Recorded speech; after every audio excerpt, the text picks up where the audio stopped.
Jovan Buha! Buha! Yo, I'm Jovan Buha, NBA reporter for Buha's Block, and welcome to another live show. Just got back from Crypto.com Arena, where the Lakers won 110-93 over the Toronto Raptors to officially reach the midway point of the season. The Lakers have played 41 games. They are 25-16 on a 50-win pace, the same as last season. This was the Lakers' first win against the team above 500 since December 14th in Phoenix over a month ago. We just talked about how they had not beaten a team above 500. They did it tonight, and they did it in convincing fashion.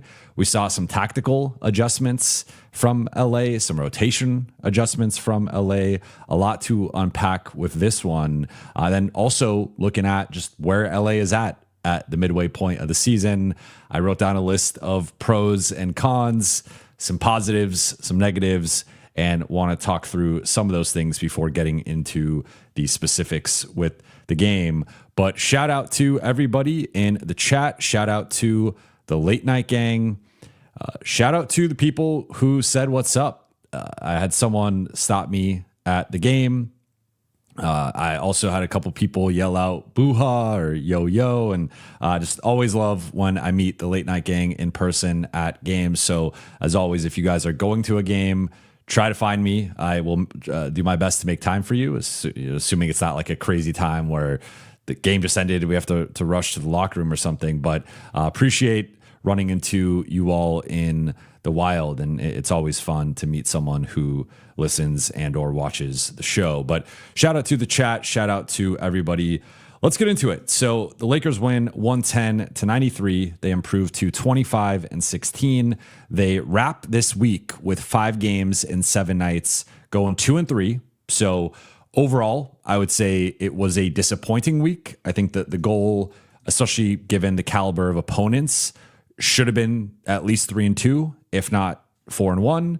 But the Lakers, I would argue, beat the 2 best teams in the slate and also won both nights of the both of the second night of the back-to-back. So I guess this is the secret for LA, is that they have to play second night of back-to-backs to conjure their energy and their focus and their urgency.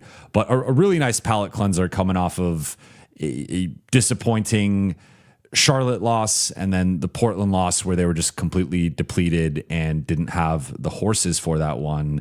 This was a nice bounce back, and ending their homestand or this recent stretch with a bit of a more home heavy schedule before heading out on the road for the 8-game Grammy trip, which starts Tuesday in Denver. So LA going in, like, it's always nice to win your final home game before a long road trip. It just sets a certain tone for the trip. Of course, that first road game is also going to be important. That they play Denver on Tuesday. That's going to be a big game. But let's get into the midway point of the season, because LA has played 50% of the regular season, and Buha's big picture is just taking stock of where LA is at the midway point. And I want to start on a positive note here, because I believe in, especially coming off of a win, I want to focus on the positives. I know there's been plenty to be upset with or nitpick or criticize lately, but I want to start with the positives up to this point in the season. I think the biggest thing is LA's record, where objectively this team has, every statistical model will say this team is overachieving. This team is outperforming their performance up to this point in the season. If you look at their net rating, if you look at their point differential, this is close to being a 500 basketball team. This is a team that should more be in that play-in mix right now, and competing with Phoenix and Golden State. And technically, they're right there, a half game above Phoenix, but they have performed more in that Golden State Portland zone. And despite that, LA has outperformed their net rating and point differential. They've outperformed what the statistical models have indicated their team should be. And ultimately, what you are is more important than what you should be, right? So I think that's been arguably the most positive thing up to this point in the season is LA has just banked a lot of wins. And they had the great start to the season, 15-4. They have come back down to earth, but they put themselves in a position to withstand this extended stretch of going 10-12. They just lost 5 of 6. Now it's 5 of 7, but they've been able to withstand that because of how they opened the season. And I think despite their metrics being more pedestrian and average, they have been still in this mix here. They're a half game back of Houston. They're a game back of Minnesota, a couple games back of Denver, or 3 games back of Denver, excuse me. But they're still in the mix in the West, and they are a winning streak or an impressive end to the second half of the season to getting back into potentially the top 4. It's going to be a tall task, and they're going to have to get healthy. They're going to have to play better on both sides of the floor. They're probably going to have to make a trade. But I think big picture here, this has been, again, this has not been a 50-win team up to this point in the season in terms of the results or the net rating and point differential, but the results rather have indicated that they're on pace to win 50 games and be a top 6 seed in the West. I think the next biggest thing has been Luka and his play this season. I think more so the pre-Slovenia version of Luka. I thought that guy was clearly a top 3 player in the NBA. He has not quite performed to that level since then, but he is leading the league in scoring. He has carried the Lakers plenty of nights. He's being defended as aggressively as any player in the league in terms of teams completely selling out against him, blitzing him in full court, half court. Teams will sell out their entire defense to try to slow Luka. So overall, I know Luka's play hasn't been he's not been playing his best basketball recently, and that has frustrated some people with the shot selection, the turnovers, the defense, whatever you want to nitpick. But overall, Luka has had a strong season. Several of his metrics have been at or above his career best marks, and I think that has been a positive in the totality of the season up to this point.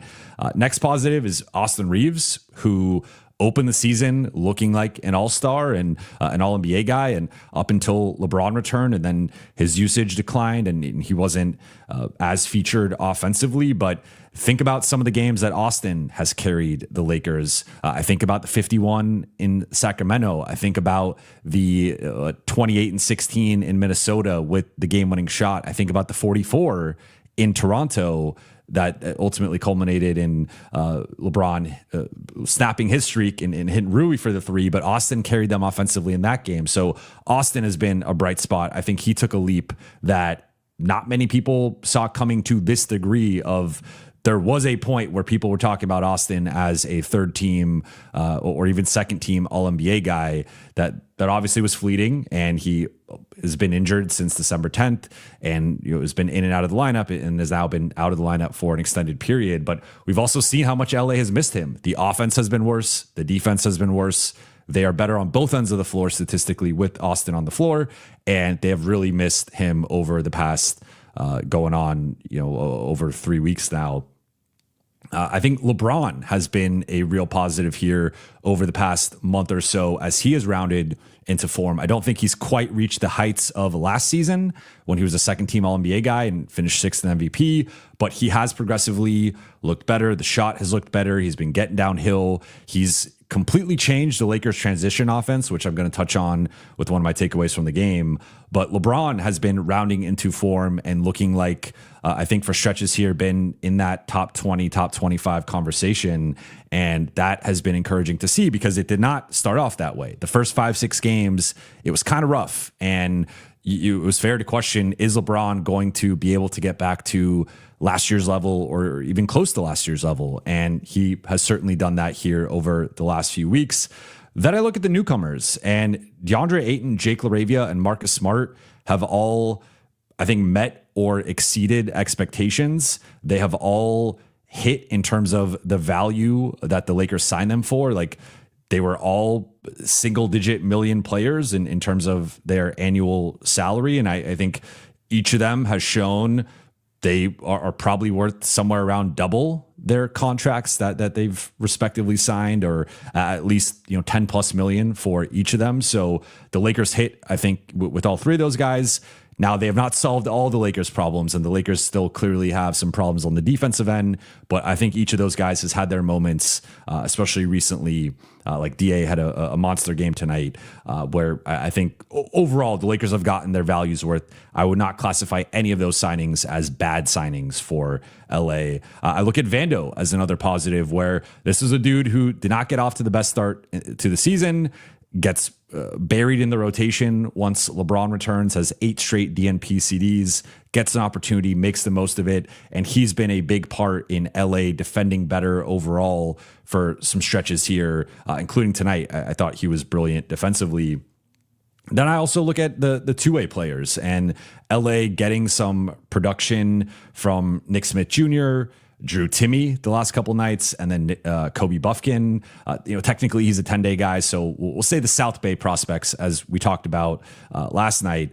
But two-way guys, South Bay guys, whatever, those guys have had their moments, and that has continued to be a win for LA in terms of identifying young talent on the South Bay team and bringing them up.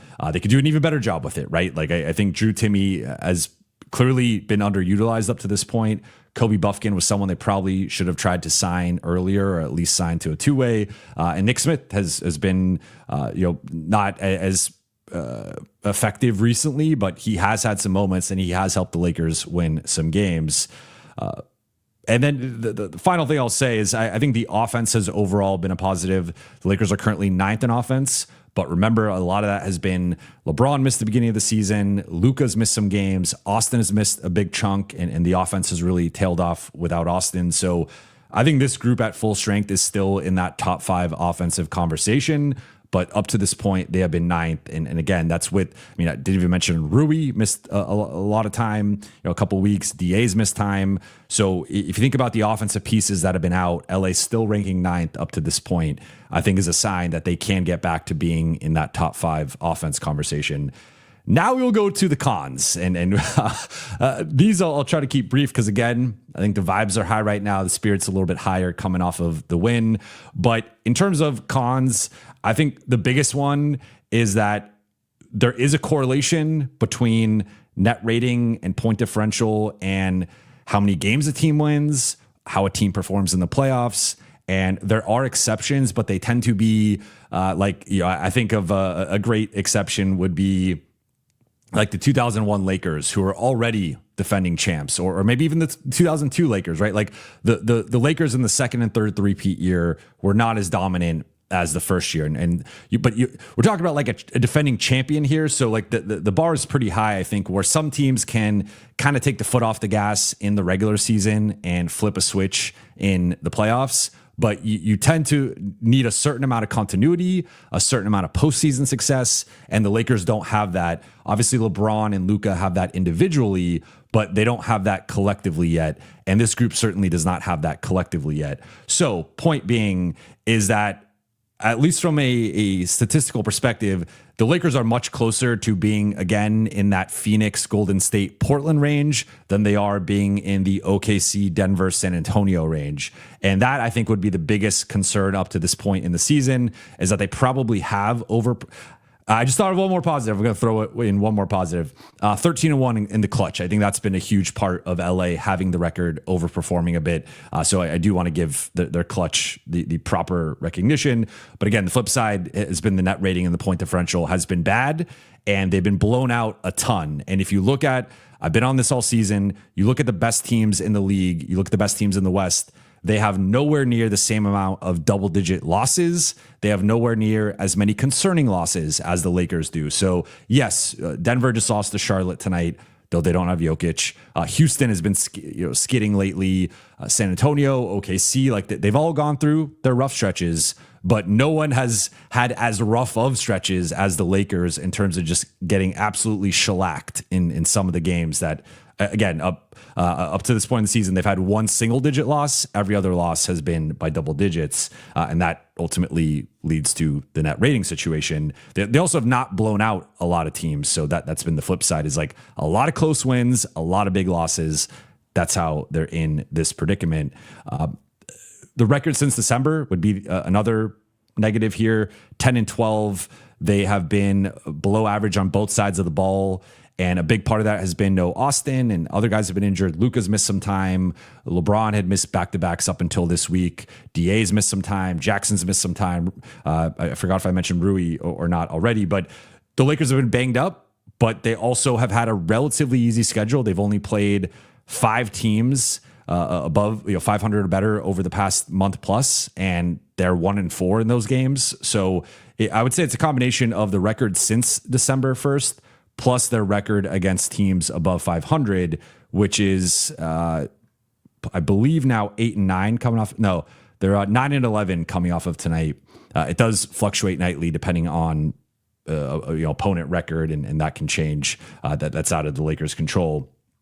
In terms of other negatives, injuries, obviously this group has not been able to stay healthy, and with the exception of really Jake LaRavia, everybody else has been banged up to some degree. If we go through, Lakers have obviously, again, played 41 games. Jake LaRavia has played in every game, but then you have DA has missed 6 games. Luka has missed 9 games. Jackson has missed 9 games. Marcus has missed 10. Vando has missed 10, but technically 8 of those were DNP CDs. I don't remember. I think he's only missed maybe 1 due to injury, but he obviously was out of the rotation earlier. Rui's missed 11. LeBron has missed 18. LeBron's missed 17. Austin's missed 18. And then you get into Gabe has missed 20. So long list there of guys missing time. And that has been not only has it affected the Lakers' stats and the overall record, it has also affected their continuity. And that's just time you can't get back. So they should be healthier theoretically for the second half of the season, but they obviously that needs to happen, and there's no assurance that happens. I would say that another kind of concern or con would just be like the top of the West. Like, I think the Lakers probably would beat most teams if they somehow made the finals. I think they'd have a really good chance to beat just about anybody in the East, with of course Detroit, Boston, and the Knicks deserving a certain amount of respect. The problem is the 5 teams ahead of them right now in the standings are all awesome. They've all largely played well this season.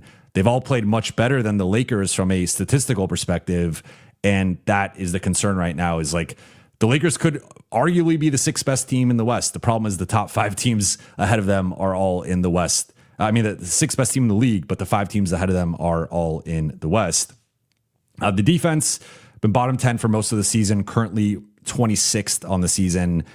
The Lakers are not winning a playoff round if they're defending at that level. Tonight they defended much better, so that is a positive.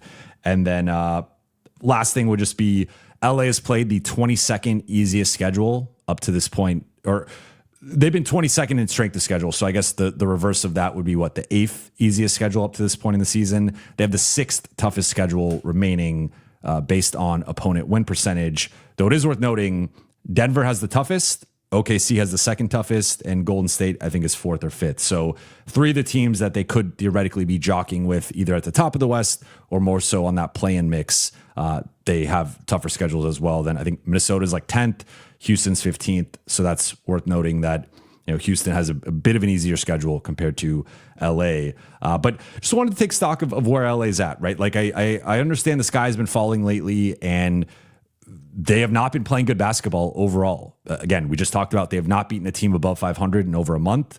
They're under 500 over the past 7 weeks. They had just lost 5 of 6 going into tonight. They just went 2-3 this week against a relatively easy group of opponents, but they're on a 51 pace. They should remain in the top 6 in the West. They should be getting Austin back at some point here in the next 2 weeks or so. They have some assets to go out and make at least a small move, if not a medium-sized move. There are still things to and tonight I think was just a nice reminder of like what this team can be and what they can do. And I thought it was a great defensive performance from them, a solid offensive game, not a great offensive performance by any means, but tonight was a nice reminder of like this team can still beat good teams. They can beat good teams convincingly. We have not seen it very frequently, and we certainly have not seen it really since the beginning of the season. But I think at the midway point, I think that the Lakers have had a good season. They have not had a great season, and there's certainly things they have to clean up. If it's a championship standard, certainly a lot of things they have to clean up. If it's just about having a good season, I think they're having a good season. But as we know, for Laker fans, it's championship or bust. And this team does have some things they have to figure out. But I did want to end this on a positive note in terms of just taking stock of LA, 25-16, 51 pace, top 6 in the West. Again, with getting healthier, making some tweaks with the roster, I think they could be in the thick of it, at least with like that second tier of contenders. In terms of notable performance tonight, I've already talked about some of them, but I think we have to start with DeAndre Ayton, actually, who led the team in scoring, tied with Luka. 25 points, 10 of 10 shooting, 13 rebounds, 1 assist, 1 block, had an offensive rebound, and Lakers were plus 20 in his 33 minutes. ESPN screwed up the box score again, and this is really annoying me, but I just actually was able to revert it somehow. But I do not like the previous box score that they had. But DA, I thought tonight got out, like, I'll be honest, I thought his first shift was pretty rough. He had a couple of plays where Colin Murray Boyles is one of my favorite rookies in the league, and he's sort of flown under the radar. He's not the Cooper Flag, Con Knipple, VJ Edgecombe. He's not that type of player, but he's 6'7", and they were going, because Jakob Poeltl's out and because they prefer bringing Mamu off the bench. CMB was out there, and I thought he was holding his own against DA, and DA, both against CMB and Scotty Barnes, was unable to deep seal against them early. And there was a couple plays where they tried to enter the ball to him. It got deflected, or he just wasn't really able to establish position. And also, I thought what was getting cooked defensively by Scotty Barnes, because Toronto was going with 5 wings essentially, or 4 wings plus quickly.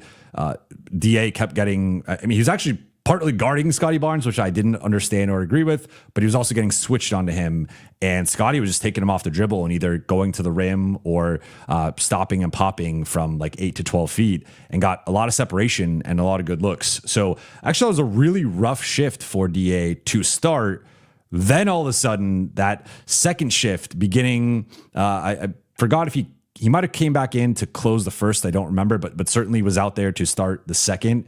And that's when LA flipped the game with that 2-3 zone, with the funky lineup of DA, Drew Timme, LeBron, Vando, and Marcus. They go to the 2-3 zone, and they start with a 7-0 run. Toronto cannot penetrate the zone. They are turning the ball over. They are dribbling late into the shot clock. They are settling for contested threes, and DA was a part of that. But I think more so was the other side of the floor, where LA, they've not been able to do this consistently lately. Looking at how they attacked Charlotte, looking at how they attacked Atlanta, they have not been able to exploit their size advantage on the interior. And I thought tonight they did a brilliant job of that, of exploiting, hey, we have a 7-footer, and Mamu's big, but he's not really a rim protector or a rim deterrent, a paint deterrent in that way. And then, they got a lot of athletes. They got a lot of length. They got a lot of size. But DA should be able to score. So they got him for multiple lobs. They got him for some dump offs. They got him for some deep seals, for quick hook shots. And he went 10 for 10. And he had a stat line tonight that only Wilt Chamberlain and Mitch Kupchak have put up. So I'm going to touch a little bit more on the leveraging the size and the zone and whatnot, but I just wanted to highlight DA and the performance he had. Did not have a turnover tonight. Again, perfect from the floor, 10 for 10, 5 for 6 at the free throw line. Offensively, he pummeled them. And again, I think defensively, the contesting can be a little bit better. I think sometimes he plays too much with his hands down and is not disrupting shots in the paint as much as he can. But like, I don't really want to nitpick that on a night like tonight. I just wanted to acknowledge, like, I did think there was, like, the defense was okay, but the offense was so great that I do want to focus more on that. Then we get to LeBron, who 24 points, 9 of 17 shooting, 2 for 4 on threes, 4 for 4, 4 points, 7 assists, 2 blocks, 3 turnovers. LA was plus 18 in his 32 minutes. LeBron, I thought, had it was kind of similar to the Portland game in the sense of like a little bit of a slow start offensively. And then also I thought he wasn't as engaged defensively, but starting with that, the beginning of that second quarter, like I've talked about this before with LeBron, when LeBron's out there with the Banshees or when LeBron is out there with a high effort, high urgency group, LeBron will assimilate into that identity. And he does not want to be the weak link out there in that type of setting defensively. So I thought his defense was much better starting in like the second quarter. Of course, there are the lapses of maybe not getting back in transition or not rotating or not boxing out. And that I think will just come with having a 41-year-old out there defensively. But I thought he was much better and had some nice moments in the second half, but also in that second quarter.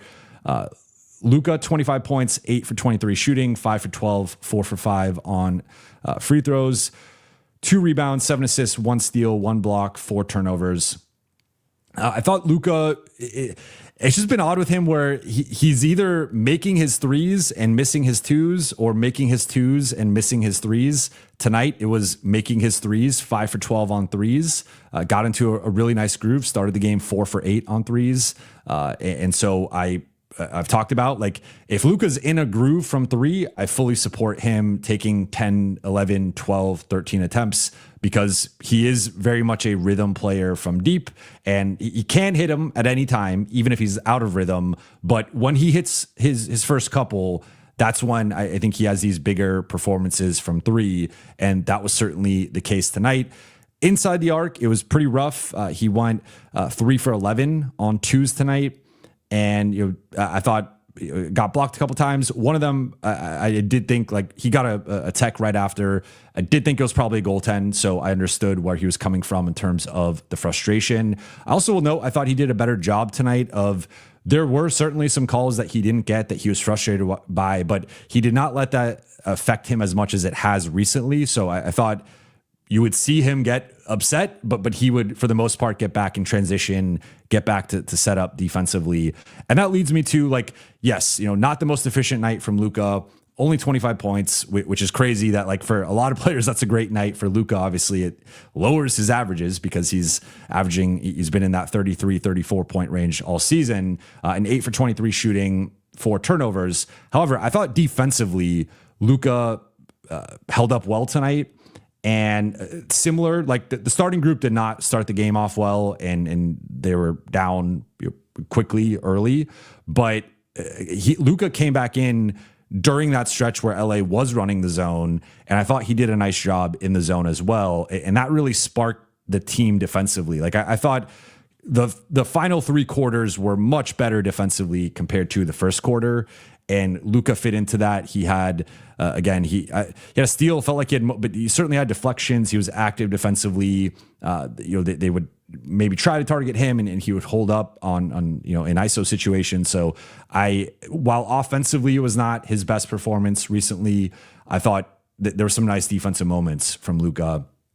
Then you have, I almost want to start calling them the feast or famine twins with Marcus and Jake because they are so on and off offensively. Marcus 8 points, 3 for 6 shooting, 2 for 3 on threes, 5 turnovers. Just a little bit too much Marcus tonight. Coming off of last night, he was great last night offensively, but he had a couple of times where, one time he just sort of dribbled the ball out of bounds. Another time he tried to make a move and it ended up going out of bounds. He tried dunking that insane left, I believe it was a left-handed dunk that just caromed off the back of the rim. A little bit too much Marcus tonight, but that sometimes is the case. I thought he was solid defensively and, just what was doing Marcus things as the head of the snake, the point of attack. Jake, another quiet night offensively. I think he's sort of gone back to some of his bad habits from earlier in the season in terms of passing down open looks and being a little bit more passive offensively. Ended up having his minutes slashed tonight, started, but only played 19 minutes as Rui played 21, Vando played 21. They went with Drew Timme. So I don't know how much of it has to do with the elbow that he's been dealing with. He's had it wrapped up. He re-aggravated it last night, but Jake is he does bring a certain floor defensively and with the effort, and he had a offensive rebound tonight, which I believe led to a kick out 3. So he does these little things that I think sometimes don't show up in the box score or aren't necessarily factored in when talking about his overall performance, but certainly has not been to the level he was at recently the last couple of games. Then off the bench, we have to start with Jared Vanderbilt. Jared Vanderbilt, Lakers were plus 25 in his 21 minutes, which anytime you have a greater plus minus than your minutes, we'll say it like 20 plus minutes, right? Because if you're plus 3 in 2 minutes, that's not really that impressive. But if you're playing 20 plus minutes and you are outperforming your minutes in terms of your overall plus minus, you made a significant impact. And one thing with Vando that we've talked about lately has been he has not been rebounding the ball the same way that he was rebounding the ball going back to like December. Tonight, though, 9 rebounds, an assist, 2 steals, 2 blocks, only 2 points. He had the breakaway where he got out in transition and dunked it. But Vando, this to me was one of his best defensive performances of the season, whether he was on Brandon Ingram or Scotty Barnes. He more than held his own. He was a critical part of the zone. I thought having Marcus and Vando as the top 2 guys in the zone was like, good luck trying to run your offense or penetrate or, sort of like swing the ball side to side. Like those guys were everywhere defensively in that zone. So I think Vando, not quite game ball. I would probably give the game ball to DA just based on his offensive performance and him, I think, attacking and punishing a smaller team in a way that he hasn't really consistently lately. But Vando would be right there for me in terms of potentially getting the game ball. Rui got into a little bit more of a rhythm, 10 points, 4-10 shooting, 2 for 6 on threes, no rebounds. And I think defense, from like a defense and motor perspective, I think has been pretty disappointing since returning, even by Rui standards. I don't think has quite been there. Tonight in the zone, thought he was like flying by guys, and we know he kind of likes to do some of the more aggressive closeouts, but there were several times I felt he put himself out of the play. There was one possession, there was a loose ball right in front of him. He doesn't dive for it. I would like to see, I don't know if it's him still getting his legs back. I mean, he's played 4 games now. I don't know if it's because he's coming off the bench. I don't know what it is, but he's not really looked like himself. But again, I said I would give him through the weekend. So we will see starting Denver, Tuesday in Denver, sort of where he's at. Drew Timme did not have anywhere close to the offensive performance that he had, but had a real impact and looked like a rotation caliber player. 3, like the box score isn't going to stand out. 3 points, 1 for 4 shooting, 1 for 2 on threes, 3 rebounds, 2 assists. We see the defense limitations in terms of he's not a rim protector. He's not been really rebounding the ball. And the Lakers have primarily played zone or a little bit more gimmicky defense when he's been out there rather than drop and funneling like they will try to do with DA and Jackson. And even tonight, he primarily played at the 4 next to a rim protector. But with that said, I think the offensive skill with him, Lakers are plus 17 in his 16 minutes. So that's another situation where decent minute threshold and being more of a positive in that. But him being down there, I think it does protect him a bit in terms of his spot in the zone, but he can be a solid team defender and buy into the scheme and what the Lakers are doing. But I really like him as a weak side shooter because he has a solid shot, and whether he is taking threes or whether he's just being a connector, like he can really pass. He's really skilled offensively. Like that is why he's an NBA prospect. It's not because of the defense and not really because of the rebounding. He's a stretch big who is skilled and crafty and can take you in the post, can hit threes, and can read a defense and be a connecting piece, or even, with South Bay, a bit of a hub offensively. So it was a hub last night offensively for the Lakers. So I think this was a more realistic view in terms of what his role would be with the Lakers if he were to be converted at some point. But as we think about, like, I've made this point before, but if the Lakers are to potentially trade out Gabe or trade out Maxey, you do need to replace those positions. Like, Maxey is technically the third center on the roster. You can't just trade away Maxey and not have a third center. As we just saw it last night, what happened. Like, they had to go to Maxey and Drew Timme, and they were overwhelmed physically. So if you do end up trading Maxey, I do like Timme more than Maxey. I still think the Lakers could probably use more of a physical, defensive, rim protecting, specimen type center. But if the alternative is like, if it's Drew Timme or I'm not even going to name some names, but like there's certainly guys he's better than, I think would be a better fit than. And I think he's at least making a case to be an option to be converted if the Lakers end up trading Maxey at the deadline, similar to Kobe Buffkin if Gabe gets traded. Though Kobe did not play rotation minutes tonight, I was a little disappointed with that. I've not really understood the way that JJ has used him in terms of, like, he's on a 10-day. You're supposed to be auditioning the guy. And tonight he ends up getting buried in the rotation. Speaking of Gabe, I thought Gabe was better tonight. I would not say he was good. He hit I think 2 of his first 3 shots. He took a charge. He was, I think, being aggressive defensively in terms of, like, the zone also kind of protects him and is kind of plays more to his strengths. I also think this was a good matchup for Gabe in terms of not really, like, there were sometimes he was switched on to Scotty or Brandon, and it was like, or BI. It's like, all right, like Scotty got a couple times he was switched on to him, just got like wide open jumpers. He made one, he missed the other, and wide open in the sense of, like, Gabe's contesting him, but he's not in his field of vision. So that continues to be a concern, is like LA switching with Gabe. But Gabe was okay tonight. I would say he was fine. He was passable. Again, not as bad as he was the last couple games, but certainly not like good. His minutes were a little bit lower at 17.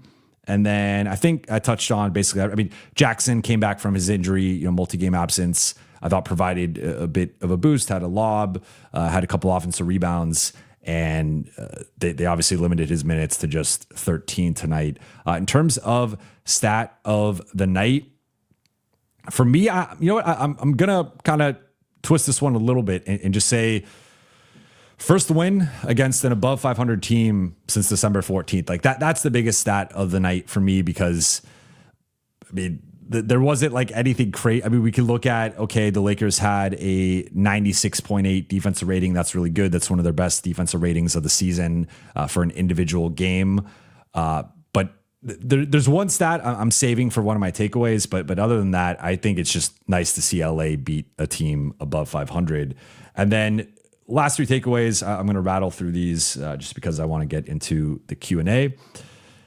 First one is leveraging their size against speed. So the Lakers are pretty much at a speed and athleticism disadvantage in almost every matchup they play, right? Like how many times have we seen the Lakers play a team and you're like, they're kind of similar physically. It's rare. Like the Lakers are probably one of the 5 least athletic and slowest teams in the league.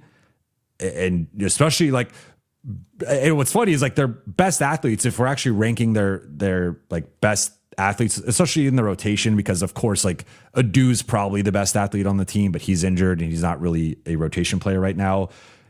A lot of their athleticism is actually like DA and Jackson and LeBron, and those guys are 4s and 5s for them. The 1 through 3 athleticism is probably the worst in the league, or again, bottom 5 at a minimum, bottom 3. They are very slow and unathletic compared to most other teams. However, they have a lot of size, and one of the things that we have talked about is like they have a lot of guys who their best position defensively is the 4.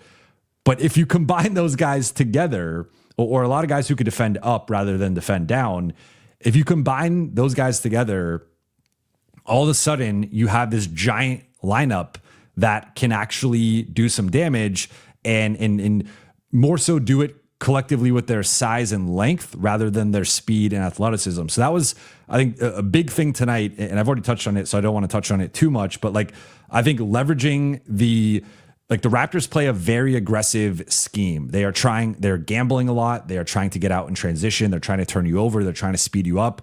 And one of the downsides of that is it can cause these breakdowns on the back line, and you can have situations where one defender is responsible for stopping 2 or 3 guys. And we saw there was a lot of easy lobs to DA, and Jackson got one, and I think that was it. I think they tried a Vando lob because they always have to try a Vando lob, and it never quite goes well. But they got some easy buckets off of that, right? And they also were able to get downhill, get to the free throw line, etc. But LA was able to leverage their size in a way tonight that it makes you wonder, like, why can't they do this more consistently? Because yes, there are some teams that are going, I think Houston, right? Like Houston's bigger than them. And that's a really tough matchup because they're bigger than the Lakers and quicker and more athletic. And Minnesota is also kind of a tough one for them. Like there are some teams that are just as big, if not bigger than the Lakers and more athletic, which again is a tough combination. But against a lot of these other teams, they are bigger than them, and they need to leverage that size advantage, I think, more consistently. We've seen it in spurts with like the offensive rebounding stretch in December, and there have been times where they've feasted in the paint. But I think they need to do that more. And I think they've stumbled on something here a little bit with the 2-3 zone. I don't think they could do it against every team. I think, honestly, offensively challenged and shooting challenged teams like Portland and Toronto are both teams with subpar shooting talent. And I think you can go to the 2-3 zone against them. Against the best offenses, the top 10 offenses, I'm a little bit more skeptical of this working. But certainly I think the Lakers figured out a pitch against average to bad offenses that they can go to consistently to help their defense, because the alternative is what they've done before, which is just switching everything and letting teams pick the best mismatch and then going mismatch hunting. So I thought they leveraged their size tonight in a multitude of ways, but particularly attacking them at the rim with their size and then also attacking them with that 2-3 zone. It really mucked the game up and took Toronto. Like Toronto was flying offensively in that first quarter. The ball was snapping. They were getting out in transition. They were hitting threes. They were attacking the Lakers off the dribble. That all went away for most of the rest of the game. A couple spurts there, second quarter, third quarter, but it was basically over by the end of the third quarter in large part because of LA's defense. Takeaway number 2 is a continuation of this. Remember, takeaway number 1, leveraging their size against speed. Takeaway number 2 is but selectively leveraging their speed too. And what I mean by that is the Lakers have actually won the fast break battle in the last 5 games. So 5 straight games outscoring their opponent in transition. And overall, 7 of the past 8 games, the Lakers have outscored their opponent in transition. And this is a departure from LA's identity. On the season, LA is 23rd in fast break points. Over the past 8 games, they are 7th. And there's a couple factors here. One, I think it's just collectively been more of an effort from the group to get out in transition, make or miss. Like, of course, it's easy to do so. You get a turnover, you get out in transition, you get a stop, you get out in transition. But it's been even after makes. LA's been pushing the ball. And if you're attacking LA with pace, they've been attacking you back with pace. And sometimes you need to meet force with force, pace with pace. LA's been doing that. But I think LeBron, like LA's transition game has been much better with LeBron. LeBron is one of the best transition players of all time. Still at 41, he leads the league in transition scoring. He's been awesome in transition, and he's been a big part of that either as a passer or as a finisher. But then Marcus Smart has sneakily stepped up, and like we talked about it in the Atlanta game, where the Lakers offense was kind of in the mud. He had the 3 straight possessions where one-man fast break, Marcus Smart getting out, gets fouled a couple times, scores another time. And he's been someone who could be a little out of control, right? Like Marcus could take a pull-up 3. He could throw the ball into the 5th row. He could try a lob pass that he shouldn't try. It could edge on, the side of like aggression versus chaos. That's always the fine line with Marcus, but he's been a part of it too. And then of course, Luka with the outlet passing, and LA, I think again, making a greater effort to get out, run the lanes, rim run, etc. that has been a big weapon for them lately. And it can be a foolproof way to, if the 3-point shot isn't falling, if you're not getting to the free throw line, if you're turning the ball over, having a transition attack in a quick way and an easy way to get buckets, that like it's the low hanging fruit offensively that I don't think LA is quite tapped into, that they've been tapping into lately. And then final one for me is an Ochai Agbaji scouting report. So, for sometimes when the trade target is passing through, I like to do a quick breakdown of that player. Ochai, he went to the Herb Jones and Jeremy Grant school of disappointing auditions for the Lakers. I thought defensively he was solid tonight, and he had the unenviable task of guarding Luka a lot. He was the primary matchup on Luka. The Raptors do a lot of switching, and they are aggressive. So he got the Luka assignment. I thought he held his own for a lot of possessions, just relatively. I think he's a smart defender. He plays with a certain level of motor and urgency. But as we saw often, when I'm talking about the audition part in terms of like it being somewhat disappointing, it was the offensive end where he went 0 for 5, 0 for 3 on threes, missed some really good looks, had an assist, had 3 rebounds, but it was not, Herb Jones has obviously kind of stunk it up offensively against the Lakers this season. Going back the last couple of years, Jeremy Grant, who at one point was a trade target, also has stunk it up against the Lakers up until this year. When LA was finally like, we have no interest in Jeremy Grant, all of a sudden he has played better against them. But Agbaji, I still like as a potential target. I think his athleticism and defense overall would be positive additions into the rotation. I think we can question, and I would question, whether he's a starting caliber player. Like, I know he technically started tonight, but no RJ Barrett, no Jakob Poeltl. Toronto is a little bit undermanned right now. I don't think he's probably a starting level player. At the same time, if we're comparing him to like a Marcus or Jake, certainly lower offensive floor, but I think probably higher defensive floor overall. But to me, he's sort of like a smaller Vando in the sense of, not comparing their games necessarily, but being more so like a clear plus defender who has some offensive limitations. Now he has had stretches of shooting the ball better. Like if we go to last season, he shot 40% on 4 threes a game. That's a legit, that's a solid set. Like that's basically comparable to Rui. Just last season though.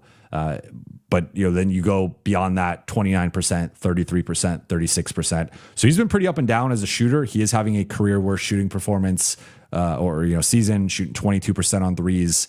And tonight it's going to drop that even lower. But he's someone that for the right price, like not a first round pick, but if it somehow was possible to get to give up like Dalton and a second for him, he is someone that I would easily trade for and think would be a nice consolation prize to, say, Keon Ellis or Ayo DeSumo, who have much higher asking prices, right? So Dalton doesn't get you quite there because Agbaji's making 6.4.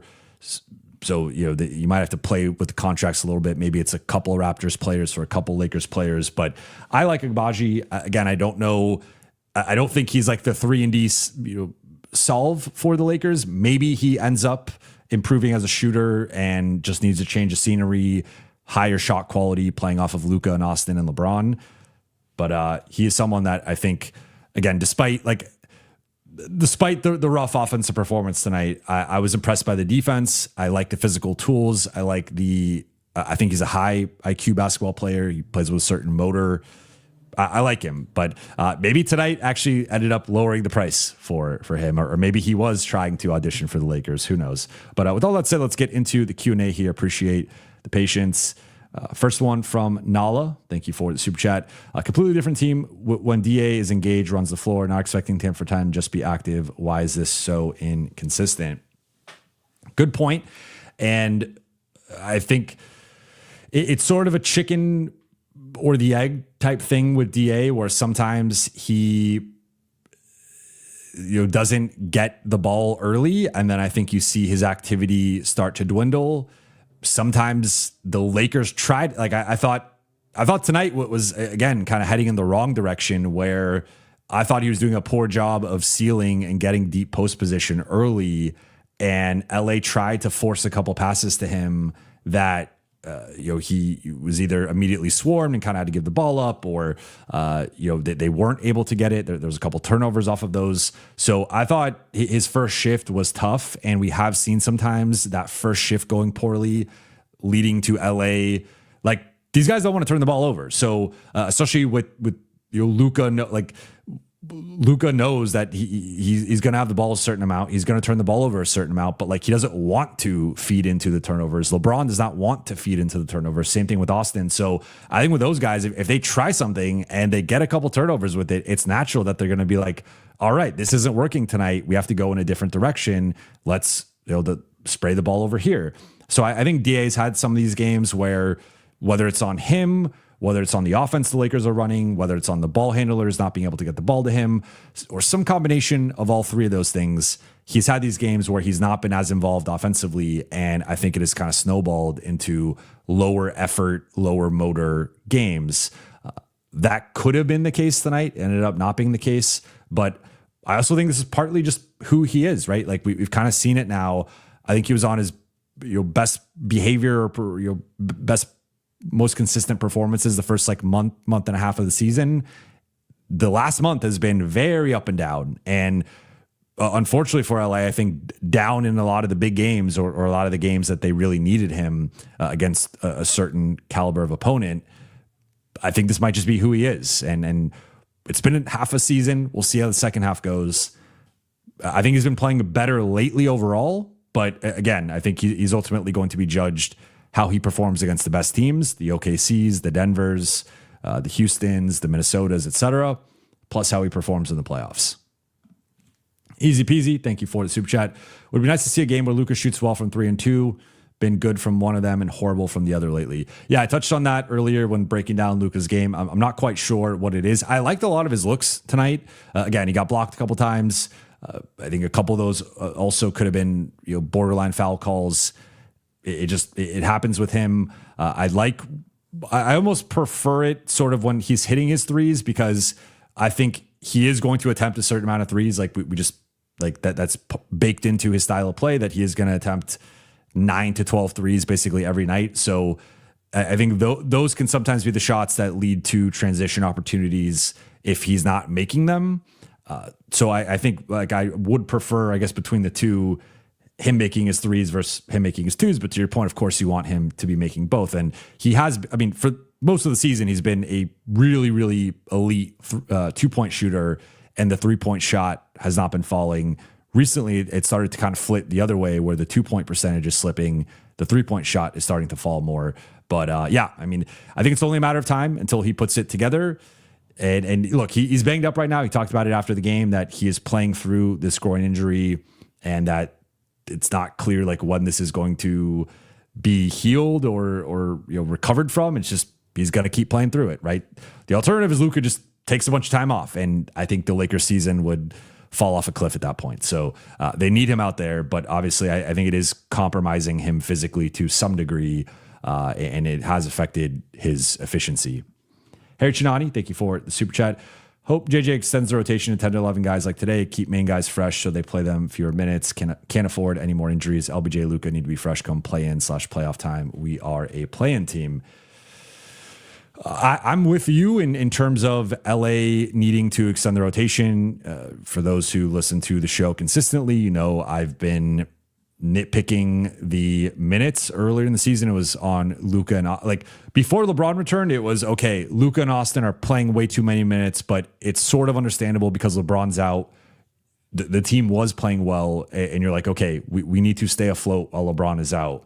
But even since LeBron has returned, the minutes have not really decreased. They've decreased a little bit, but there has been a bit of a shift lately. I think almost forced onto JJ and the coaching staff because of the injuries and certain guys being in, and minutes restrictions and whatnot. Like JJ said tonight, Rui played 21 minutes. He was on a minutes restriction of 23. So they banked a couple minutes with him there. But I'm with you in terms of expanding the rotation, assuming they're healthy. The issue has been like a game like last night. you're now extending the rotation into Maxi Kleba and Drew Timme. And I know Drew Timme had a nice game, but you're also extending it into Nick Smith. And like, you're just getting into a spot where the Lakers are in a bit of a predicament against any like average to better team, where I don't think we've talked about the back end of the roster is still rough, and that's something that they have to figure out. But when they're like relatively healthy, I totally agree that I think 10 is probably the sweet spot. 11, maybe, if you really want to extend it, or a certain matchup. And yeah, in terms of whether the Lakers are a play-in team or not, I mean, right now they're technically not. They're 6th, but they're half game up on Phoenix. If we go off of how they're playing recently, the Lakers are obviously descending right now, but we'll see how they do on this trip and what ends up happening at the trade deadline, because I think that's ultimately like, we're in the stretch run here in terms of the next time the Lakers play in not in LA, because they play in LA on Thursday at Intuit. Next time they play at Crypto, it'll be after the trade deadline, and they will potentially have several new teammates. So I'm not quite there saying LA is a play-in team, but I have grown pessimistic that they could be a top 4 team record-wise. I think they're probably going to be 5th or 6th, and I guess there's a chance that they're 7th. Wannabe GMs podcast, thank you for the super chat. Due to the reporting of Shai being open to trading players, I go back to Okoro for plus Io for the first, expirings minus Rui, and some small stuff. Thoughts? So I would have. It's interesting. Like I do like Io. I think the one thing, or it's not even the one thing with Okoro. I think it's the primary drawback with Okoro is that the shot just isn't really there. And I'm looking up what he's shooting 34% on the season. So he is having a down year where you look at last year, 37%, the year before 39, year before 36, year before 35. So he had actually been ascending as a shooter, and the last couple of years stabilized as around a 38% 3-point shooter. This year it's down to 34%. It is fair to question shot quality in Cleveland versus shot quality in Chicago. It's obviously going to be better in Cleveland. So maybe Okoro's a guy who just needs a change of scenery, and maybe with the shot quality in LA, he'll bounce back to being a better shooter. I think that would be my primary question with Okoro. I think if, like, I made this point before, but if we're talking about, and this is, I guess the pushback for getting Agbaji, but the difference with Agbaji, in my opinion, is that he's an expiring, and you're going to have to make, obviously, I think, an investment in him over the summer, but he's an expiring and it's a low salary. So if it does cost you Dalton, sure, I would rather have Agbaji than Dalton. With Okoro, you're now talking at a bit of a higher price point, especially with Io as well. You're now talking like you're giving up the expirings. That is your crown jewel at the deadline in addition to the first. And you're also giving up the first, right? So you're kind of going all in with, like, this is your move. You might be able to do another small thing, but this would be the primary move for LA in terms of giving up the expirings and giving up the first. So that's my opinion or perspective on it. From the Lakers' perspective, as others have reported and as I have reported on my show, the intel that is out there right now is the Lakers don't really want to take back money, and they don't want to give up the first round pick. So that would be like 2 quick holes immediately in this trade proposal. Would be Okoro is due for more money, and is under contract for I believe an extra year or 2, and then they're obviously giving up the first round pick. And my understanding is if they're giving up the first, I think it has to be a player of a certain caliber, and I don't believe Okoro or Io rises to that caliber or collectively rise to that caliber. So I think the Lakers probably would not do that, but it isn't. I really like to me, Io's the clear prize here, and that's the guy that I would be trying to get. I don't know if it's feasible with the constraints that LA is currently or potentially operating under. Nala, thank you for the super chat. Rui's on-court impact is low. Only impact is spacing now. Don't use his post ISO scoring ability because already have Braun and Luka. Now even Timmy. Makes no sense to keep him. 40 million expirings plus first deals are available. Need 2 to 3 real impact depth rotation players. Rob's got to get this done. I don't want to write off Rui yet, but I do think that the way that this has trended since LeBron returned he has been somewhat phased out of the rotation. And this has been my, again, not to rehash the starting group argument for the a millionth, I probably had billion, I'm probably like 7 billion times. It's just, he does not contribute in as many ways as Marcus Smart and Jake LaRavia do in terms of JJ just, I don't know for those who caught JJ's post game, JJ said tonight, and I would agree, that Marcus has been their best defender up to this point in the season. So Marcus is giving you a certain amount of defense, a certain amount of energy, effort. He does bring some chaos with the turnovers, with the shot selection, etc. But sometimes the Lakers need that. Sometimes that, like, again, I think of that, the 3 straight possessions of him being a one-man fast break. I don't know that anyone on the roster would like think of this is how they're defending us right now. They're not really getting back. Like maybe LeBron, maybe Luka, like they have had moments like that. But like Marcus has the utmost confidence. I'd throw Austin in there. But outside of the big 3, Jake LaRavia is not really doing that. Rui's certainly not doing that. Vando's not doing that. Gabe's not doing that. Like Marcus does have a basketball IQ that I think is really high and has been an underrated part of his contribution this year. Then we have Jake, who has had some big offensive performances, but also the offensive rebounding, the switchability defensively. Some of his wing defense has been really impressive this season, especially I think against like a guy like Kawhi Leonard. So those guys are just contributing in so many other ways that with Rui right now, and I would even argue before the injury, he's a minus defender. He's not rebounding. His primary value is gravity and his 3-point percentage, but he's not even getting a high volume of threes, and he's not really involved in the offense. So that's where I think he does become somewhat expendable. And I know he's on minutes restriction right now, but it has felt like this is probably more of an appropriate minute range for him. I don't think it's just moving him to the bench. I also think it's probably reducing his minutes a bit, but we'll see. I'm open to trading him for the right piece, but I would not just trade him just to trade him, if that makes sense, right? Like, I don't think you have to ship him out, but if there is something out there, I would certainly be open to it. Edward Haynes, why can't they look at KJ Martin? KJ Martin, to me, is a guy who exists more in theory than in reality, right? Like the Clippers signed him a couple years ago. He bounced around a bit in Philly and Utah the last couple of years, is not on an NBA roster. I think the big thing or big things with him has been the shot. The shot has just not been there. I do like him from an athletic perspective. I like him as a finisher. He is like, I can see the Derrick Jones Jr. in KJ Martin, right? Like, I think the actualized like best version of him is an elite athlete, above the rim threat who can cut along the baseline for some of those back cuts, but also be an offensive rebounding threat, get out in transition, and then defend multiple positions defensively and sort of be like a DJJ light. I just don't think he's quite put it together yet on either side of the floor. He had a really promising start to his career. If you look at the first 3 years in Houston, he's just not been the same player since then. So, I mean, he could be worth a look at some point, right? Like he could be a 10-day caliber guy, and especially for a Lakers team that desperately needs athleticism.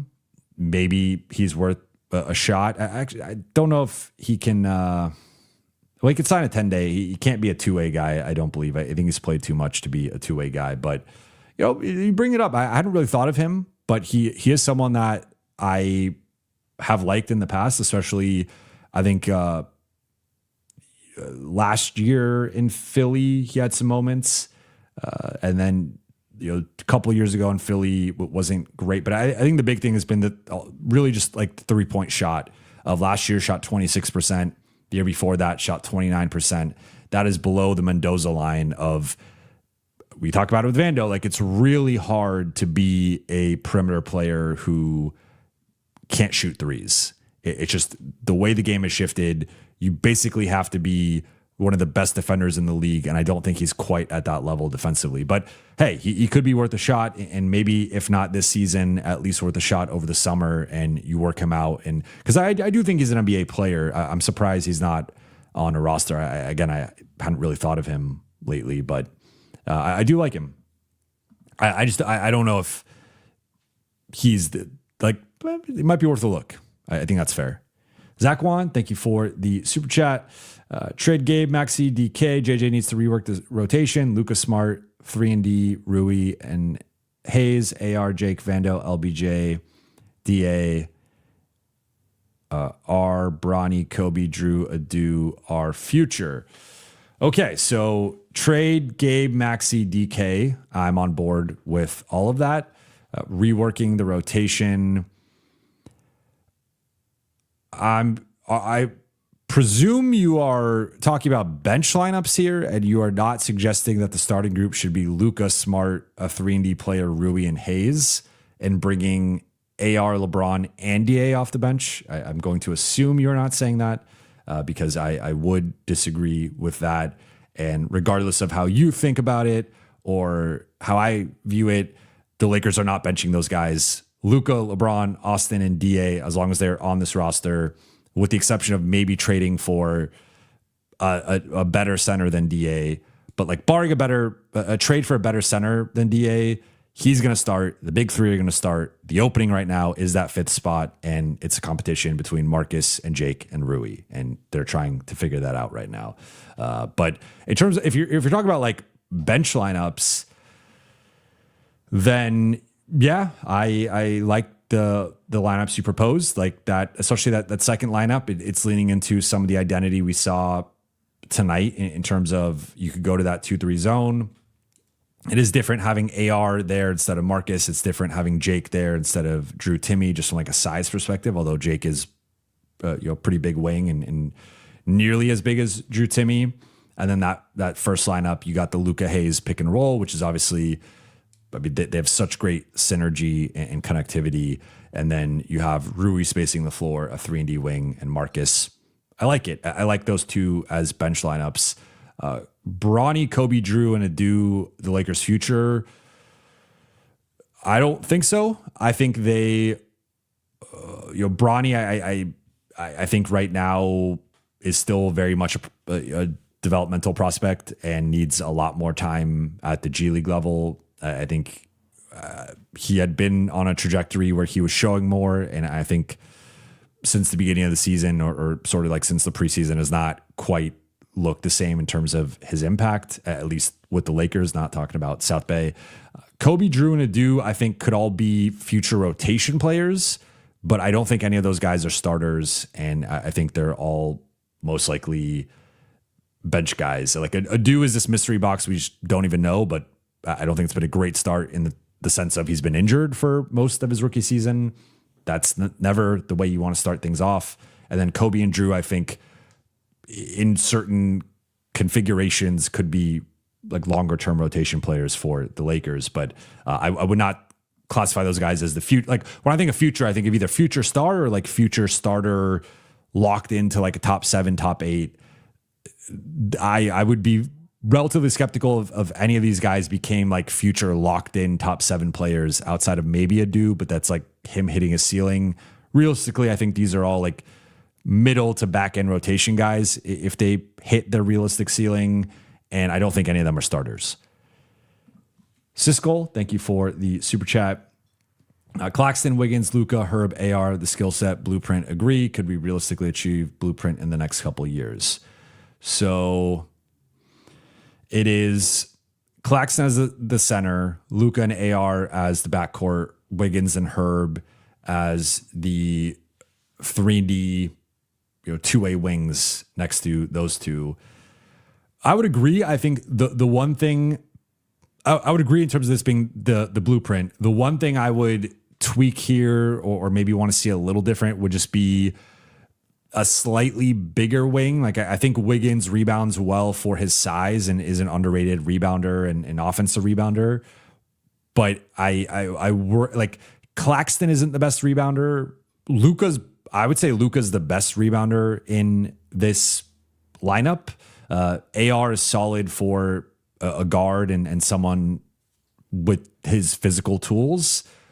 But I think defensive rebounding would be a concern. And this group is pretty, again, like Luka might be the strongest player of these five as well. So I think they're a little light in the back pocket, and the defensive rebounding isn't quite where you'd want it to be. So whether it's a different center instead of Claxton or a different bigger wing instead of Wiggins or Herb, that would be like the one tweak I would make. But that's a really solid foundation, and you do have a certain amount of athleticism there that maybe that is like the weakness of the group defensively in terms of bigger teams can overpower, like, throw Steven Adams out there and he's going to fling three of these dudes just kind of flexing a little bit and they're going to go flying and he's going to get an offensive rebound putback. But you could also play different styles with Claxton, Wiggins, and Herb with their athleticism and speed. So it does change the way you defend, and there's clearly upside there, and it's clearly a better situation defensively than the current group that the Lakers have. Could they achieve that in the next couple of years? I mean, it would have to start with trading for one of Claxton or Herb right now, or Wiggins, I guess, technically. Like trading for one of those guys at the deadline. I don't think you're going to get two of the three at the deadline. I don't want to say you're not going to get them, but like, I think it's unrealistic to get any of them right now. Maybe Claxton's the most gettable, but I would say it would have to start with getting one of these guys at this deadline, and then another one over the summer, and then maybe another one the following year. But financially, it does you get up there because with Luka and his extension, then you got AR and his new contract. Herb is going to be in that 20s range. Wiggins, I guess it depends on what his next contract would look like. And then Claxton's got a couple more years descending. You do quickly get to like three of these dudes are making 20 plus, and then another one's making 40 plus, another one's making 50s, and then around that 60 mark. So that's a lot of money with those five and that starting group. You are pretty much going pot committed to your starting group, and you don't have a lot of flexibility with your bench. But I see the vision. I like the blueprint. Again, I think they would need a little bit more size in strength and rebounding, but that would be the one thing there. Andrew, thank you for the super chat. Do you think Rob will end up making multiple trades? It's a fair question. It's hard to say right now. I think he will make a trade. I don't know if that ends up being multiple. I mean, multiple often, when you think of multiple, you think of like at least 3 or 4, right? So I would say it's like, I would rank it as, it's a good question. Let's just say this. Okay, I'll give you 4 options and I will rank them. There's no trade, there's 1 trade, there's 2 trades, and there's 3+ trades, right? So the likelihood of them making 3 trades is obviously very low. Although I guess technically you could do like 3 small moves or whatever. And 4 is just basically not happening. But let's just say for argument's sake, like 0, 1, 2, and 3+ are the 4 options here. I would rank it as, I think I would rank it as 1 trade, number 1, 0 trades, number 2, 2 trades, number 3, and 3+ trades, number 4. So I think the most likely outcome, if I'm splitting those probabilities up, is 1 trade. But then I think the second most likely outcome would be 0. And then the third most likely would be 2. Now, I think 0 and 2 are pretty close, and they're right behind 1. But yeah, that's how I would break that down. I do think LA will likely do something because, again, it's really a mismanagement of the expirings if they don't trade those. But the question is, like, if you don't want to put the first on the table and you don't want to put money or receive money, okay, if you're offering the expirings plus Gabe, the expirings plus a second, you could get something, but like you're not going to get something big or something like notable, right? So we'll see. I think that they're probably going to have to soften the stance of either trading Rui, trading the first, or taking back money. I don't think they could realistically do all those 3 things in terms of keeping Rui out of a trade, not putting the first on the table, and not taking back money and execute a trade that actually like really helps them, it's pretty tough. So I think I would bet on one trade happening, but certainly a possibility that the two happen. Gray Raj, thank you for the super chat. Personal favorite trade is some form of Rui for Grimes and Oubre. Sixers can't pay and keep Grimes. He has a no trade clause and friends with Luka. Sixers need a power forward. I know people have floated some variation of this. I just wonder what I think if Philly asks for a first. I don't think like because you have to think about it this way too. In this scenario, like they have this asset with Grimes, and he is someone who's going to be eligible to be paid this summer, so they have to make a decision. But you could argue they would be swapping the Grimes problem for, or theoretical problem for the Rui theoretical problem of now you have Rui and you have to figure out, does he fit? Do we want to keep him? Do we want to re-sign him? And I just think Grimes is a better player. I think Oubre is honestly probably a better player, especially for what the Lakers need. Like we could debate who's the big, you can make a case for Rui, but I think for what the Lakers specifically need, you could argue Oubre, and he's been a big part of what the Sixers have done. So you could argue the Sixers are giving up the two best players in this deal, and I don't think the Lakers would want to give up a first here. So I don't think Rui in a second is something that Philly would want. So I can see why Philly would potentially want to do this, but I think the Lakers would have to sweeten it. And I don't think it's Dalton. Right? Like if you're not giving up the first, is it Rui and Adu? Are they maybe high on Adu and you have to give him up? Like I don't know what that is, but I don't like the same argument against them keeping Grimes could also apply to them acquiring Rui, because Rui's not under contract. And if you are in a situation where you flip Grimes for another expiring, well, why didn't you, like, you could have just kept Grimes and let him expire and then, get that flexibility rather than just flipping him for Rui. So I think, like, I also would argue that they already have Paul George and they have Dominic Barlow, who can play the four for them. Both players are better rebounders than Rui. So, and I would say higher motor overall players than Rui. So, and better defenders. So it's like I actually view Rui as sort of a downgrade from what they currently have at the four when at full strength. So I don't really get this one as much from the Philly side. Like I know people think, I also think if they are handling this the proper way and Philly comes to the conclusion that Grimes, it just doesn't fit, or they're concerned about, hey, we don't think we could pay this guy, we got to flip him. I think it becomes a competition, and I think the Lakers would be outbid. Like there are teams that maybe would give up that first round pick for Grimes, and automatically that outbids whatever the Lakers can offer. So, maybe the Lakers get aggressive and put the first on the table. I view Grimes. I don't love the Grimes Austin Luka fit, but we'll see. Maybe that ends up happening. Nala, thank you for the super chat. Golden State wants Trey/MPJ, likely needs third team, Moody, JK, Buddy, Sharp, Highsmith, Sadiq, Misi, targets that can all have impact. Would you add a first for two or three of them? I'll say this. I think the Lakers, again, would probably not put a first to get. I think I understand why people want the Lakers to acquire multiple players, and I agree that they need to acquire multiple players. But when we talk about like the trading Austin for a couple guys, or maybe splitting the first up for a couple guys, I don't think that's how the Lakers are currently viewing it.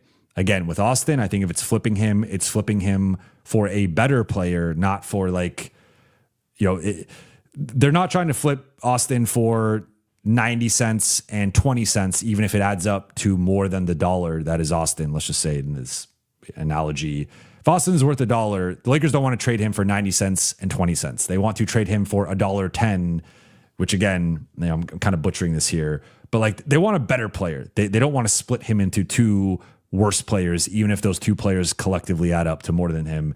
I think it's kind of similar with the first of, if it's the first, they want it to be a player who's worth the first, not a collection of players worth the first, if that makes sense. Again, I could be wrong on that. They could go in a different direction, but that's my understanding of how they're trying to evaluate this. I think it's a pretty high bar to put the first on the table because they're confident that this summer they can use that first and package multiple firsts for something. I don't know what that something is going to be, but that's what they're potentially trying to do. Now, whether I would do this is a different thing altogether. I think it depends on who they're getting. If you're getting JK and Moody, that is interesting to me, and I would consider it. I really like Misi, so maybe if it's JK and Misi, that's interesting to me. If it's some combination of Sharp, Highsmith, and Sadiq, I do not think that is worth a first. JK and Sharp, that's interesting.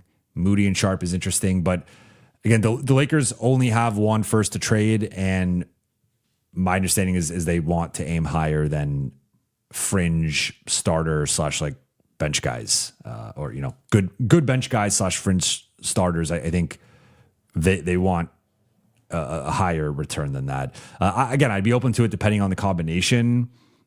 Sure, if you say you're getting Moody, JK, and Day'Ron Sharp, all right, I like that. I'm not the biggest Kuminga guy, as I've talked about, but assuming he's willing to embrace a new role with the change of scenery, like you gotta talk to him beforehand and make sure he's on board with that. But yeah, I mean, I would probably err on the side of no, but it depends on the return. Muvsy Hoops, shout out to Muvsy, who is one of the producers on Lakers Collective, and does our great social and breakout clips. From a Raptors fan, great second half. Also very impressive how Braun was outpacing Scotty down the floor. Good game. Yeah, I mean, Braun has been transformative for LA's transition offense. He's been a huge boost there. And I think he relishes this because like Scotty's one of the few guys. There aren't many wings who can, wings / big wings, whatever you want to classify Scotty as, that like he's in that Aaron Gordon mold of there are very few guys who are of similar size and strength and mobility to LeBron. And I think LeBron gets up for those types of matchups against those types of guys. Like he had a nice performance against Scotty, obviously earlier. Well, it broke his scoring streak. So he actually had a rough offensive game, but I thought like he took the challenge on of wanting to match up and defend Scotty in that game. And I thought tonight was obviously a better performance, better result. All right. Going to go about, I'll say 8-ish more minutes here till we get to the 1:30 mark. Kervin asks, do we keep all three centers now or move one in another deal? I think Maxey is by far the most likely one to get moved. Jackson, I don't see getting moved. I think he's been solid as a backup. He's on a minimum contract, and he also has the rapport with Luka. I think if we're ranking the three centers in terms of likelihood to get moved, I would rank them Maxey, DA, Jackson, but I think there's a big gap between Maxey and DA. Ken Carter, hey, Jovan, when you say you have no emotion in this, how true is it? Because you come off pretty passionate in your takes and your feelings towards players. I'm confused since you don't root for anyone. It's a fair question. I would say I do have conviction and I do have opinion. And I think that was one of the hardest things about being a beat reporter is for those who follow beat coverage and who, read people's work.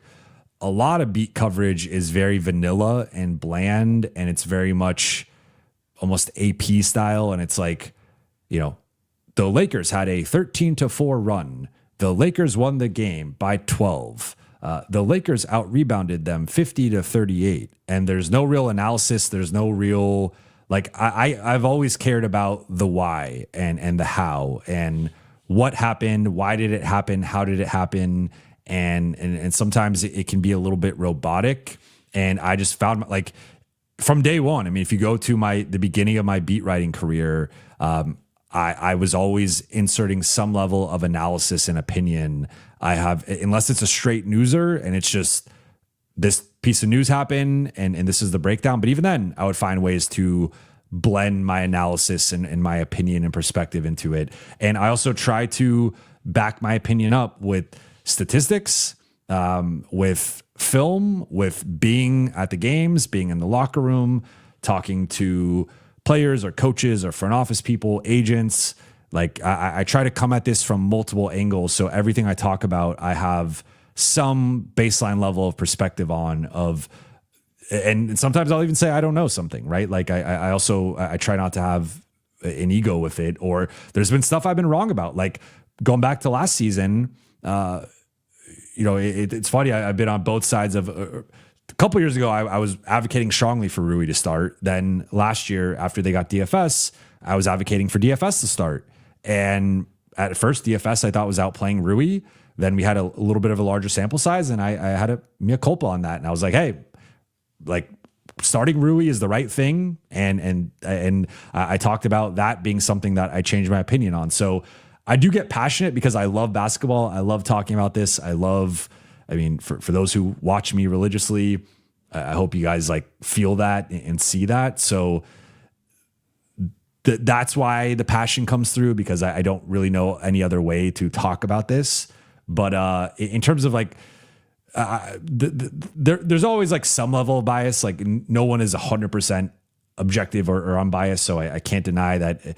But for me, I try to fight it, right? Like, and there will be, I try to fight it as best I can, and I'm not perfect, but I try to be better each day.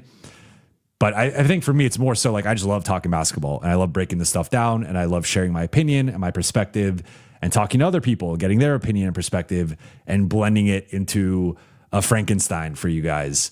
So that's where I think the passion comes from. FC Loading says that's why Jovan is the GOAT. I appreciate it. NR says you're an excellent reporter and give clear and passionate analysis. I appreciate that. All right, gonna go about 5 more minutes. So if you guys got any more questions here. Emmy, can the Lakers give Rob another role and sign a new GM? They can. What often happens is a GM will get promoted, or someone in his role, right? Like he got promoted from VP of basketball operations and general manager to president of basketball operations and general manager. I could see potentially at some point in the future, I'm not quite sure when, him, potentially just being president of basketball operations, and maybe they hire a GM under him, but he would still technically be the lead decision maker in terms of, like, usually that job is split. It's rare that someone is both president / VP of basketball operations and general manager. Those are usually 2 different jobs. So I could see maybe at some point in the future them restructuring it where he is still president of basketball operations and is in charge of everything, but then there's a new GM. Like if you look at most org charts have the VP or president as the top guy, and then they have a GM under them. Those are 2 separate roles that the Lakers have had him doing for now, multiple years. So I think that could maybe be where this shifts in terms of, like longer term as they revamp the front office. Maybe they go in that direction. I have a hard time seeing them bringing someone in above him. I think based on being, again, for all the criticism, all the flack, and much of it I agree with, they did win a championship under his stewardship. They did the AD trade under his stewardship, and they did the Luka trade under his stewardship. So those are like, he's got some massive wins. There are certainly some massive losses and certainly a lot of small losses, but he's got some massive wins. And I think with the way things have been structured, it's like there's no way to view that other than as a demotion. Obviously, it would be a demotion if you brought in someone above him, and I just don't think that would happen. So I could see them beefing things up under him and having just more basketball voices and a greater diversity of opinion and perspective and experience. But I don't see them bringing in someone above him. I think if they brought in someone above him, that would be the end of his tenure, and it would probably be him retiring or them firing him, right? Like those are really the 2 options there, or him going to do something else, which I guess would partly still be a retirement. But I I don't see them again. I think the only shift here would potentially be at some point in the future signing a GM and then taking that specific job off of his plate, but then he would still be president of basketball ops, so everything still funnels up to him, if that makes sense. Nala, thank you for the super chat. We lack assets, shouldn't package all we have on one better player. We need more impactful depth, round out the roster, cut the dead weight. I don't disagree with you. I think like my bar for trading the first is lower than I believe the Lakers bar is. And I think even if they do some sort of bigger first round, I think that they need to do multiple trades. That I agree with. I think they need to do at least 2 trades. Again, getting to 3 or 4 trades is going to be tough. But in my ideal outcome, I'm going to do this soon in terms of trade targets and breaking down the trade deadline. What was funny is last year I did, I remember this vividly. I was in New York and I did my top 10 trade targets, and I spent like 2 days going through film, going through numbers, cutting people off the list, rearranging the order. I changed the order like 7 times with this list. 2 days later, the Lakers trade for Luka Doncic, and my entire list goes out the window. So maybe it'll be a repeat this trade deadline. I'll put all this time in, and the Lakers will go trade for someone that is very impactful that we do not see being available. But I am planning on working on that again in terms of like the next 2 weeks, ramping up into the 7 to 10 day mark, going to the trade deadline, breaking down my top 10 targets that I believe are at least a little realistic for LA. But I'm with you in terms of, I think they need to make at least a couple moves, and the ideal version of this deadline would be a minimum of 2 players into the rotation, if not 3 or 4. Then I see missed one from Chuck Dangler. Thank you. Fang Charlie. Appreciate the super chat. Merch updates. Do me a Golden Knight GFX. Predict the next 5 games. By the way, do you know anything about Jokic coming back? Hopefully it's not versus Lakers. I don't believe Jokic is coming back and on Tuesday, and I think it puts the Lakers in a little bit of a predicament because Denver's playing, been playing solid without Jokic, and it's sort of like if they beat Denver, a lot of people are going to be like, well, it doesn't matter. You beat them without Jokic. Like, what does that actually mean? He is so important to their offense that like you should beat them without Jokic. But then if they lose, it's going to be, well, you lost to Denver without Jokic. So Lakers are in a tough spot, I think, going into that game where they can't really prove anything or gain ground in like the national hierarchy if they win that game. But if they lose that game, heads are going to roll the next day on TV and people are going to be blasting them. Predict the next 5 games. I will pull them up. I am going to say the Lakers go 3-2 in their next 5 games. I think they're going to beat Denver. I think they're going to lose to the Clippers. I think they're going to beat Dallas. I think they're going to beat Chicago, and I think they're going to lose to Cleveland. I think that is how, and all 5 of those games are on the road. None of those games are back-to-back. I think Denver will be a tough game and is certainly a losable game, but I think LA will prevail, especially without Jokic. Clippers are playing really well. They obviously just beat the Lakers a bit ago, but I think, again, I don't want to overreact or overcorrect for tonight. Like the Lakers have not been playing their best basketball. They have been losing to teams that are playing well. So I will say, I think the Clippers game is going to be tough. Dallas is tanking. Luka, we know, first matchup this season in Dallas. I think Luka will get up for that one, have a big performance. They will beat Dallas. Then at Chicago, Chicago's another team that's starting to trend in. It's been trending in the wrong direction, but might be trending towards tanking.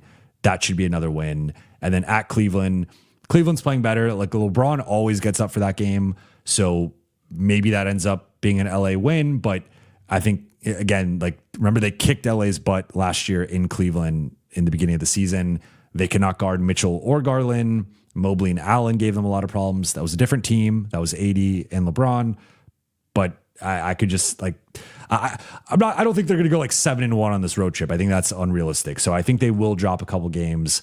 And if I had to predict the games they lose, it's probably the Clippers, the Cavs, and the Knicks. But with the Lakers, who you never know, they could beat all those teams and then lose to like Washington and Chicago. Like I don't know, but that would be my next 5. I'd go 3-2 with losses to LA or Clippers and Cleveland, and then beating Denver, Dallas, and Chicago.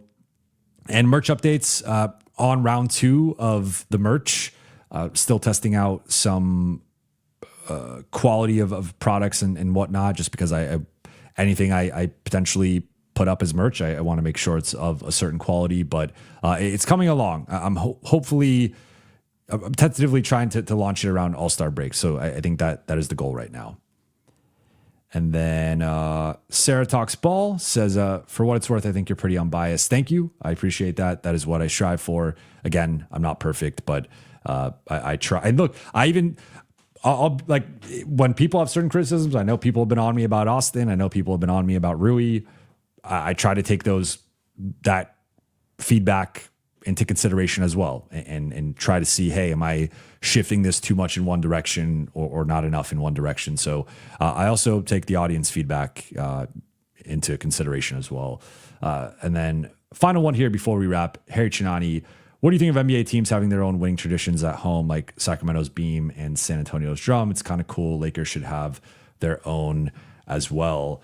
I think it's awesome. I know people have mocked the Beam and memed the Beam, and there are some pretty funny Beam memes. And then San Antonio started the Drum thing, which I think that's cool, especially that Wemby was the person who was pushing for that. I agree. I think any sort of tradition that you can establish for your fan base, like that is always something that's cool, and that could be something that is passed down through generations, right? Like one of the cool things with sports is that it connects us all, and especially if you as a family have a tie to a certain team or a certain player or whatever, and if you're a Kings, like there are kids right now that are growing up Kings fans, which I'm sorry, I feel bad for you, but one of the cool things is you have the Beam when they win every once in a while, and then like they're eventually going to be parents, and then their kids are going to we'll see if they keep the Beam going, for forever or whatever. But you get the point. Like it's cool to kind of pass that down and have that be something you celebrate with your friends or your family or whatever. So I'm all for that. The Lakers, the Lakers will play I Love LA, and they've done different versions of it. Like they've played the classic one, then they've also played California Love, and like they've gone through different phases in terms of like an LA or California specific victory song. And like you hear it when you hear the chords, it's like, okay, this is the celebration. This is the culmination of, this is a win. Then the confetti drops, then, they're blasting it even louder. And it's like, okay, like the Lakers have a mini celebration, but I wouldn't say it's anything to the degree of like a Beam or a Drum. So that would be something cool. I'm not quite sure what that would be. But that is something that I think would be a nice addition if they do it. Tally Khalifa says, I definitely need a Buha's block tee. It is on the way. I promise. And I'm really excited about, like, I'm going to have the stock ones, which are just the word mark, the trademark stuff, like all the official logos. But then I'm also having some stuff that is playing on the Late Night Gang and all you guys. And I think that's going to be really exciting. But with all that said, I'm going to wrap here. I appreciate you guys for rocking with me tonight. And again, Lakers hit the 41 game mark, halfway point of the season, 25-16 on a 51 pace, and number 6 in the West, but not far out of number 5. Also not far out of number 7. About to head on an 8-game road trip, the Grammy trip. It's just a brutal road trip. 8 games is too much for a road trip. It's ridiculous, but I will be at about half of the road trip. I will be at the Clippers game. Then I'm going out to New York for the games against the Knicks and the Nets. So I'm excited to be on about half of the trip. But again, Appreciate you guys. For those watching on YouTube, please be sure to hit that subscribe button, turn on channel notifications, like and comment on this video. For those listening on Apple Podcasts, Spotify, or your podcast platform of choice, please be sure to follow, download, and leave a 5-star review. I'll be back tomorrow morning at 11 a.m. with Lakers Collective, with Trevor and Jason. We'll be breaking down tonight's win, as well as the previous week, also previewing the road trip, then getting into the Q&A. And then I'll potentially be back later in the day with mid-season grades. It is the midway point of the season. This is typically the time I do a state of the Lakers mid-season grades, so might be doing that. But again, I'm in the process of moving, so might push that to Tuesday, although shorter shelf life with the Lakers playing that night. But appreciate you guys. I will be back tomorrow in at least one capacity, if not a couple. I will talk to you all then.